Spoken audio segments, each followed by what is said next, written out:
ஒவ்வொரு மனிதனும் தான் பிறந்தது முதல் தன்னுடைய ஆயுள் காலம் வரை முக்கியமாக தேவைப்படுவது பிறந்த நேரம், கிழமை, திதி, வாரம், யோகம், கரணம், நட்சத்திரம். இப்படி பிறக்கும் பொழுது பலவிதமான யோக ஜாதகங்களும் உண்டு. பலவிதமான ராகு காலம், யமகண்டம், குளிகன், காலன், அர்த்தப்பிரகரணம், இப்படி சாத்வீக, ராஜச, தாமச வேலைகளில் பிறப்பதும் பிரபலாரிஷ்ட யோகம் என்கின்ற கூடாத நாளிலே பல குழந்தைகள், பெண்கள், ஆண்கள் ஜனனமாகி இன்றும் என்ன பரிகாரம் செய்தாலும் அது தீராத நிலைமையிலே, தீர்க்க முடியாத நிலைமையில் தான் இருக்கின்றது பிரபலாரிஷ்ட யோகம். மேலும் திதி சூன்ய நாட்களிலே, உதாரணமாக தசமி திதியை எடுத்துக்கொண்டால் விருச்சிக ராசிக்காரர்களுக்கு சூன்ய திதி. அன்றைய திதியிலே ஒரு குழந்தை அவதாரமானால் என்ன செய்வது? அந்த திதி சூன்யத்திற்கு பரிகார ஸ்தலம் ஒன்று உண்டு. அதுதான் கும்பகோணம் அருகிலே பட்டீஸ்வரத்திற்கும் 2 தெருக்கு அருகிலே உள்ள ஸ்ரீ பரசுராமர் ஆலயம், முழையூர். சக்தி வாய்ந்த திதி சூன்ய பரிகார ஸ்தலம். இங்கே சுவாமி அம்பாளுக்கெல்லாம் பரிபூர்ணமாக மனதார அபிஷேகம் செய்து, அன்னதானங்கள் செய்து, எறும்புகளுக்கு ரவை, அதாவது சோளம், கம்பு, கேழ்வரகு மற்றும் அரிசிகளை குருணையாக உடைத்து நாட்டு சர்க்கரையில் கலந்து ஆலயத்தை சுற்றி நிதானமாக பிப்பில மகரிஷியே என்று போட வேண்டும்.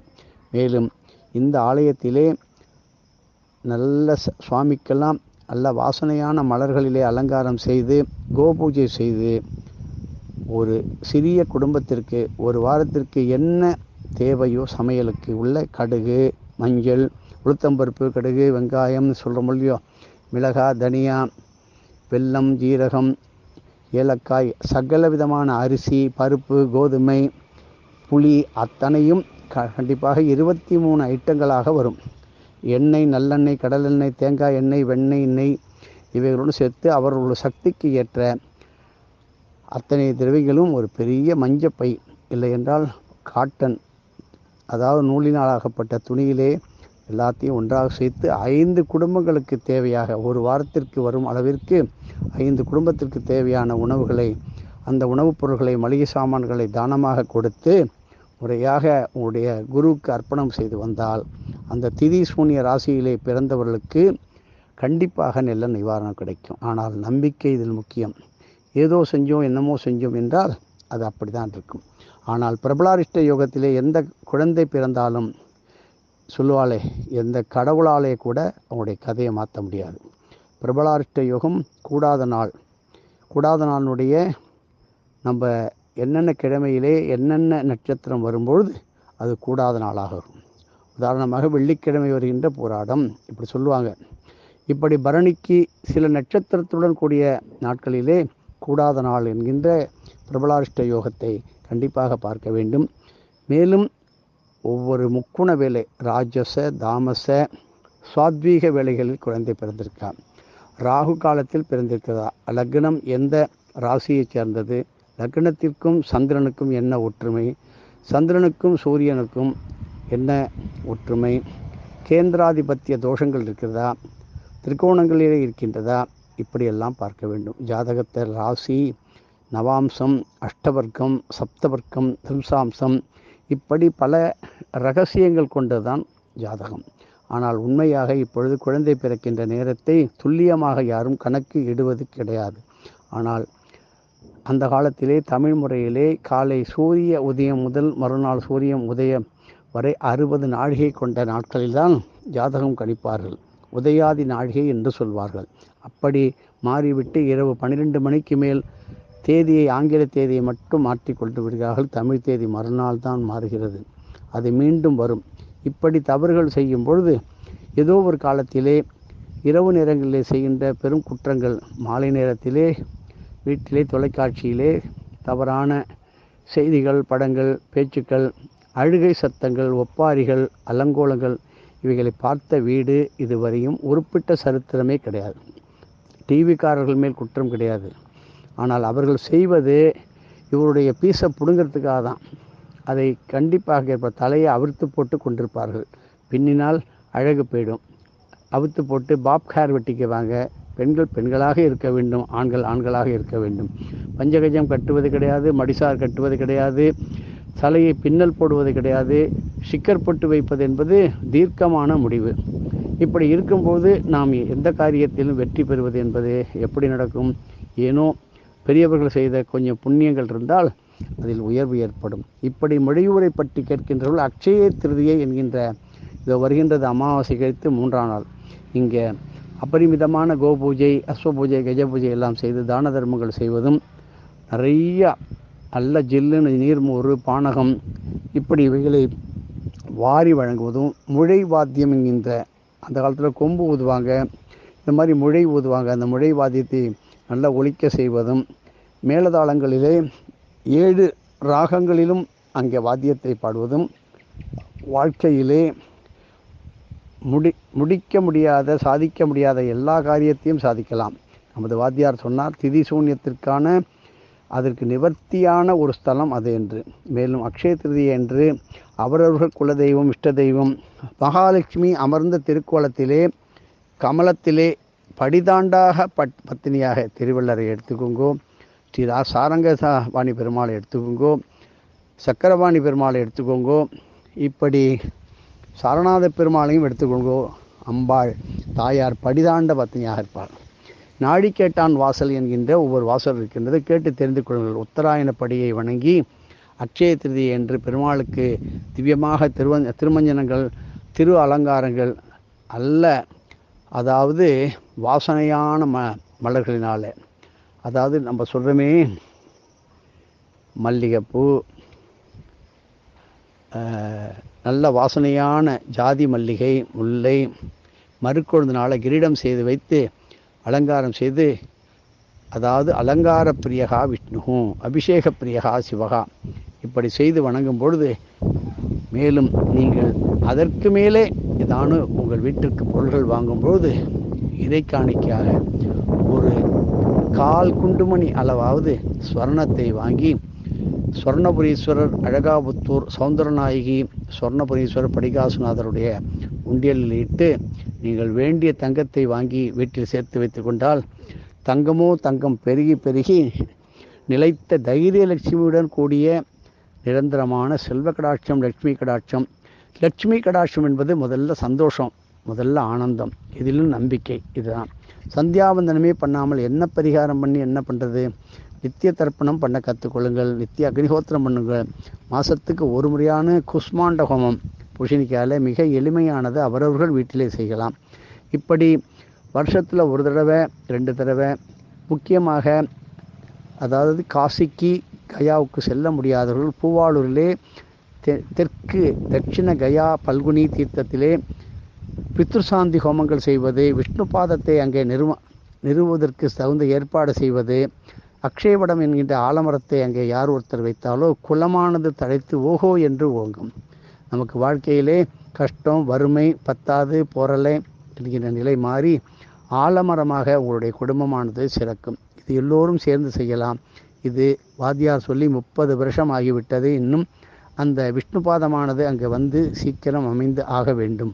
காலத்தின் கோலம்.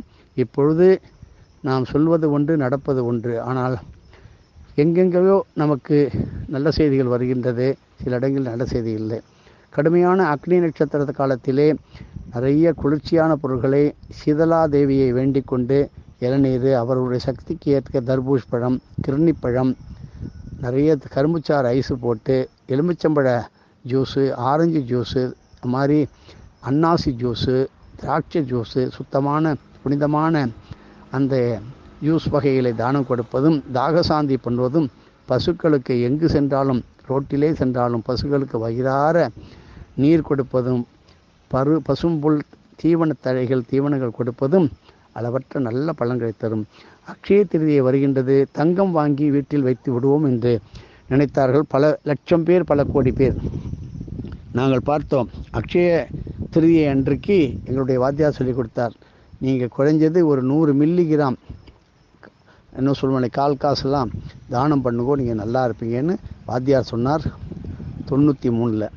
ஆனால் அப்படி செய்தவர்கள் இன்றைக்கு பல லட்சம், பல கோடிக்கு, பல வீடுகளுக்கு அதிபதியாக இருக்கின்றார்கள், சந்தோஷமாக இருக்கின்றார்கள். ஆனால் கொடுக்கின்ற மனம் யாருக்கு இருக்கு? ஒரு லட்சுமி காசு வாங்கி கொடுக்கணுன்னா ரொம்ப யோசனை பண்ணுறோம். 6000 ரூபா, வெறும் 500 ரூபா விற்றது, 300 ரூபா விற்றது வாங்கி கொடுத்தோமா, இப்போ கூட ஒன்றும் போகலை.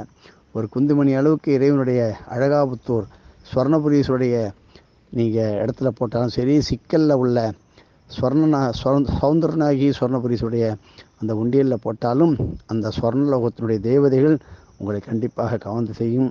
இப்படி பொன்பேத்திலே உள்ள ஸ்வர்ண ஸ்ரீதேவி பூதேவி ஸ்வர்ண சுந்தரராஜ பெருமாளை வணங்குவதும் ஸ்வர்ணாகர்ஷ்ண பைரவரை அபிஷேக ஆராதனையுடன் கொண்டாடுவதும் அறந்தாங்கிக்கு அருகிலே பொன் பெயர்த்தி அங்கே மிக விரைவிலே தங்க சுரங்கமானது பாலம் பாலமாக டன்னாக வெட்டி எடுக்கின்ற ஒரு நிலைமை வரும். இது அரசாங்கம் கண்டுபிடிக்கும்.